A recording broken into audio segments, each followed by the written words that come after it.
Hello guys, എന്തൊക്കെയുണ്ട് വിശേഷം? എൻ്റെ കൈ വെളിച്ചെണ്ണയൊക്കെ തട്ടി പുള്ളി തൊലിയൊക്കെ പോയിരിക്കുന്നതുകൊണ്ടാണ് അത് കെട്ടി വെച്ചേക്കുന്നത്. ഇന്ന് നമ്മളെ വീഡിയോ ഒരു യാൺ ഹോളാണ്. നമ്മൾ അടുത്തൊന്നും യാൺസ് ഒന്നും കിട്ടുന്ന കടയില്ലാത്തതുകൊണ്ട് നമ്മൾ വിജയവാഡയിൽ പോയിട്ടാണ് യാൺസ് ഒക്കെ പർച്ചേസ് ചെയ്തിട്ടുണ്ടായിരുന്നത്.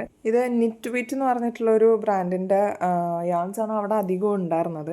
പക്ഷെ ഞാൻ സത്യം പറഞ്ഞു കഴിഞ്ഞാൽ ഇങ്ങനത്തെ ബൾക്കി ബ്ലാങ്കറ്റ് യാൺ വാങ്ങിക്കാനല്ല പോയത്.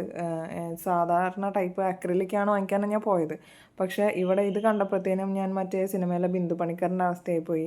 പിന്നെ എൻ്റെ അടുത്ത് ഹസ്ബൻഡും പറഞ്ഞു, ഇനി ഒരു തിരിച്ചുവരവ് ഉണ്ടാവില്ല, വേണമെന്നുണ്ടെങ്കിൽ ആവശ്യമുള്ളതൊക്കെ എടുത്തോ പറഞ്ഞു. അപ്പോൾ അത് കാരണം ഞാൻ കുറച്ചധികം പർച്ചേസ് ചെയ്തിട്ടുണ്ടായിരുന്നു. ഇതൊരു കോസി അക്രിലിക് എന്ന് പറഞ്ഞിട്ടുള്ളൊരു യാണാട്ടോ. അടിപൊളി യാണാണ്, ഭയങ്കര സോഫ്റ്റാണ്. പിന്നെ ഇതുപോലെ സേഫ്റ്റി ഐസ്, പിന്നെ വയറ്, ഫ്ലവറൊക്കെ ഉണ്ടാക്കാനുള്ള, പിന്നെ എല്ലാ കളറും രണ്ടെണ്ണം വെച്ചെടുത്തിട്ടുണ്ടായിരുന്നു. കാരണം സാധാരണ നമ്മൾ ചെയ്യുമ്പോഴത്തേനും കളർ കഴിഞ്ഞു പോകും. പിന്നെ ഈ രണ്ട് ഗ്രീൻ കളറും ബാക്കിയുള്ളതെല്ലാം മിൽക്ക് കോട്ടൺ യാണാണ്, ഈ സെയിം ബ്രാൻഡിൻ്റെ. പക്ഷേ അടിപൊളി ക്വാളിറ്റി ആട്ടോ, ഭയങ്കര സോഫ്റ്റാണ്. നമ്മൾ ഡ്രസ്സും ടോയ്സൊക്കെ ഉണ്ടാക്കാൻ അടിപൊളിയാണ്. പിന്നെ വാങ്ങിച്ചതെന്ന് വെച്ച് കഴിഞ്ഞാൽ ബൊക്കെ പേപ്പർ ഉണ്ടല്ലോ, അത് എപ്പോഴെങ്കിലുമൊക്കെ ബൊക്കെ ഉണ്ടാക്കുമ്പോൾ ചെയ്യാൻ വേണ്ടിയിട്ട് ഒരു ബ്ലാക്കും വൈറ്റും കളറിലെടുത്തു. പിന്നെ റിങ്സ്, കീ ചെയിൻ ഉണ്ടാക്കാനുള്ള കീ ചെയിൻ റിങ്, പിന്നെ സ്റ്റിച്ച് മാർക്കർ എൻ്റെ കയ്യിൽ ഉണ്ടായിരുന്നില്ല, പിന്നെ അത് പിന്നെ ഹെയർ ക്ലിപ്പ് ഉണ്ടാക്കാൻ വേണ്ടിയിട്ടുള്ള ക്ലിപ്സ് വാങ്ങിച്ചിട്ടുണ്ടായിരുന്നു.